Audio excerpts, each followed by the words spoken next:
wrong for any tribe to go to people's countries and break their laws. Bashir Ahmad. Bashir Ahmad has taken to his Twitter page to respond to a tweet concerning Northerners and Southerners migrating from the country to travel abroad for greener pastures. Bashir Ahmad explains that the tweet didn't specify anyone and it is wrong and unacceptable for any tribe to go to other countries and break their laws.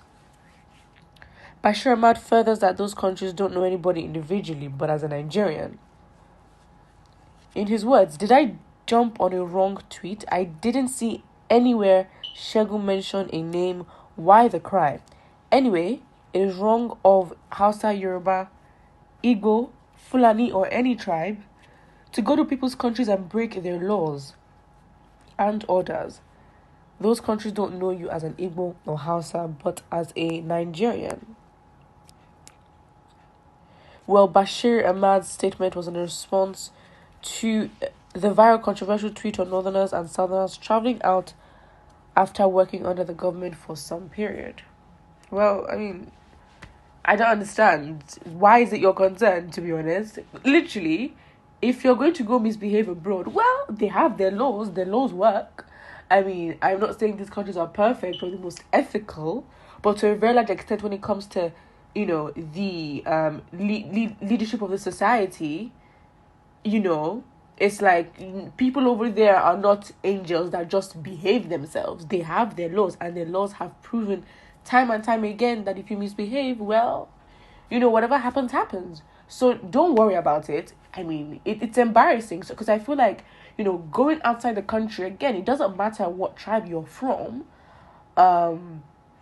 You are seen as a Nigerian, and that judgment goes back to our society. What values do we uphold? Because, you just highlighted the fact that it's very useless for us to be so divided because really we're Nigerian. And if we do not carve for ourselves what a Nigerian actually means, what does that mean for you as an individual? What values, what traits, Because what you'd find is abroad, let's say, for example, a tribe of Nigerians would tend to be, more scattered around in an area. And so maybe, that tribe would then be associated with, this is how all Nigerians are.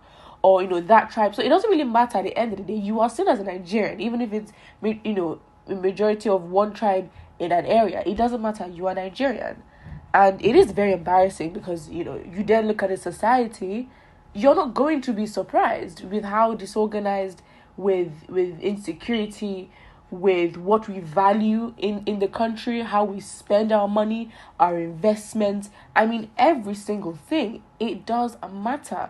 And to think, well, when it comes to ethics, we're a very religious nation, we're just hypocrites, to be honest. So I think, then looking back into the Nigerian society, you see, well, it's not surprising because even looking at, Kiz Daniel, looking at other people, and you see when they misbehave abroad, and in the comments, you see people saying, oh, you know what, well, you think you can, the misbehavior you used to do in Nigeria, can you do it in another country? Please leave your misbehavior here and don't take it to another country. And in that way, when people make comments like that, it's like, look at how we've even accepted such act of just misbehavior in our own country. It's so past. We literally condone it. We enable it, in fact. And, it's, how do we relate with each other? So again, I think, to be honest, this reflects majorly on Nigeria's societal issues. And that is where we should really be talking about how we're going to fix a lot of things, because culture is it's like number one factor that would contribute to an individual's behavior. So when you're being called a Nigerian, well, if you go back to the culture of the country, if people are going to be honking and coming out of cars and fighting, and then our interactions with the police, like everything is so disorganized. But it doesn't take away from the fact that Nigerians do know better. And yes, there are Nigerians who, commit crimes abroad. But when they travel to other countries, they behave. They understand that the rules are different. So what is the difference between those countries and Nigeria? The people in the other countries that are abroad, they commit crimes too.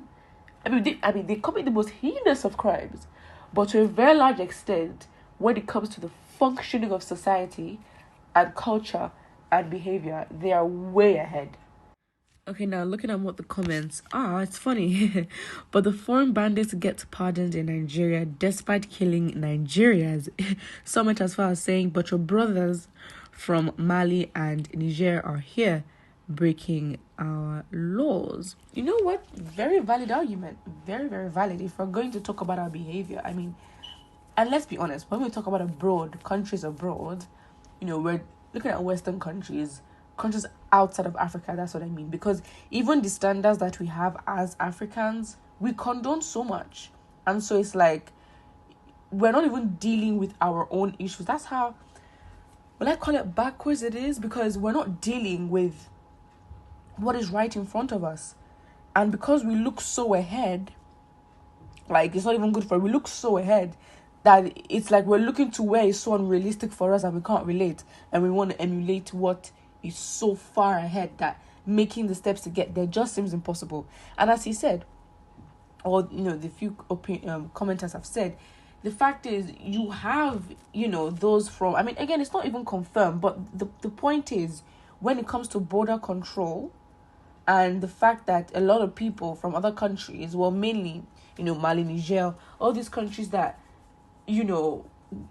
are suspected to bring in a lot of these bandits and criminals, really, border control. So if we can just accept anyone, let anyone in, but then everything all starts from the home. If we allow ourselves to misbehave and we are the biggest enablers of our own bad behavior, then what do you expect? And then it's like, on a societal level, it's everywhere, then let alone on a government level. We're talking, these are leaders. Let's be honest, the kind of leaders that we have, if we had them back in the day, they would have sold us all as slaves. Honestly, I even think it would be at a more astronomical amount even. So again, it's like, let's look back at the characters of those that we ask, or those that we put in positions to lead us. These people will sell us out. So really, it does reflect our society, because it is the same society that they've been raised up in and brought up in, that because this society has shaped these individuals to get there. Not that automatically you get there, and then there's a drastic change, and all of a sudden you just turn to this person that just likes to embezzle funds. No, it's always been there. You give someone a position of power in Nigeria, wherever they are milking it to the advantage times 10. So it's not until when they get to power, like, oh wow, so this person is a thief. You've been a thief. You're a thief. You're just in a position where, you can steal with to astronomical amounts, and you will not be held accountable. What a perfect ecosystem. Put what you think in the comment section below, and don't forget to like and subscribe.